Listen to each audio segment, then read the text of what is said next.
एक छोटे से गांव में एक पुरानी और रहस्यमयी कहानी प्रचलित थी। यह कहानी एक ट्रेन के बारे में थी जो रात को अचानक प्रकट होती है और उसमें सवार लोग कभी वापस नहीं आते। गांव के लोग इस ट्रेन को भूतिया ट्रेन कहते थे।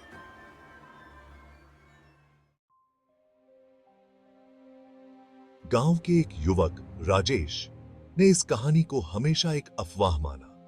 एक दिन उसने अपने दोस्तों के साथ इस ट्रेन की सच्चाई जानने का फैसला किया। रात का समय था और चांदनी रात में रेलवे ट्रैक और भी भयानक लग रहा था। राजेश और उसके दोस्त रेलवे ट्रैक के पास पहुंचे और ट्रेन का इंतजार करने लगे। आधी रात के करीब अचानक एक पुरानी और जर्जर ट्रेन धुंध में से प्रकट हुई। ट्रेन की आवाज इतनी भयानक थी कि राजेश और उसके दोस्तों के रोंगटे खड़े हो गए। ट्रेन धीरे धीरे उनके पास आकर रुकी। राजेश ने हिम्मत जुटाकर ट्रेन के अंदर झांका। अंदर का दृश्य और भी भयानक था। ट्रेन के अंदर अजीब अजीब आवाजें आ रही थीं और हर तरफ धुंध छाई हुई थी। राजेश और उसके दोस्तों ने ट्रेन में चढ़ने का फैसला किया। जैसे ही वे ट्रेन में चढ़े, दरवाजे अपने आप बंद हो गए और ट्रेन चलने लगी। ट्रेन के अंदर का माहौल बहुत ही डरावना था। हर डिब्बे में अजीब अजीब छायाएं दिखाई दे रही थीं और ठंडी हवा का झोंका आ रहा था। अचानक ट्रेन के अंदर एक भयानक चीख सुनाई दी।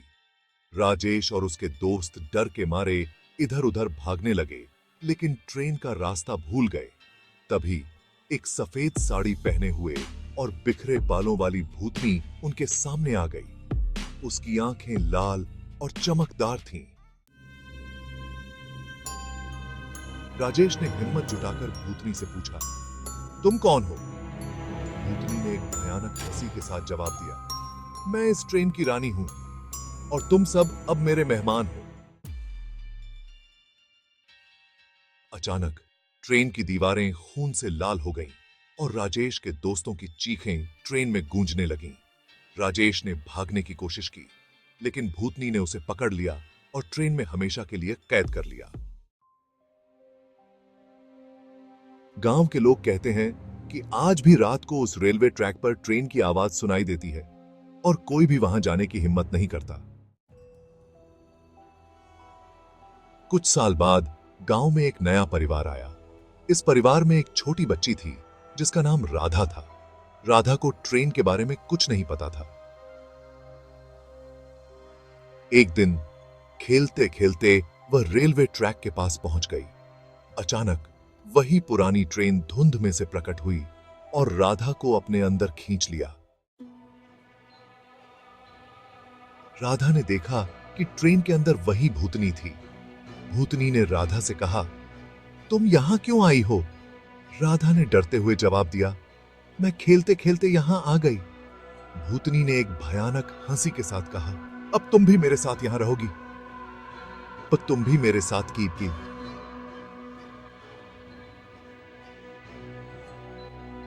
राधा ने हिम्मत जुटाकर भूतनी से पूछा, तुम कौन हो? भूतनी ने जवाब दिया, मैं इस ट्रेन की रानी हूं और तुम अब मेरे मेहमान हो। अचानक ट्रेन की दीवारें खून से लाल हो गईं और राधा की चीखें ट्रेन में गूंजने लगीं। गांव के लोग कहते हैं कि आज भी रात को उस रेलवे ट्रैक पर ट्रेन की आवाज सुनाई देती है और कोई भी वहां जाने की हिम्मत नहीं करता।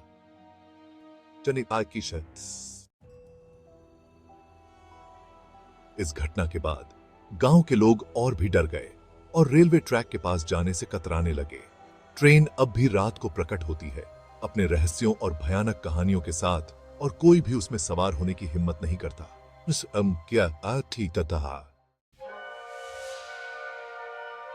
गांव के बुजुर्ग कहते हैं कि उस ट्रेन में आज भी भूतनी का वास है और जो भी उसमें सवार होता है उसकी मौत निश्चित है। इसीलिए गांव के लोग उस ट्रेन और रेलवे ट्रैक से दूर रहते हैं ताकि उनकी जान बची रहे। यह कहानी आज भी गांव में सुनाई जाती है और लोग इसे सुनकर कांप उठते हैं। ट्रेन का रहस्य आज भी अनसुलझा है और शायद हमेशा रहेगा।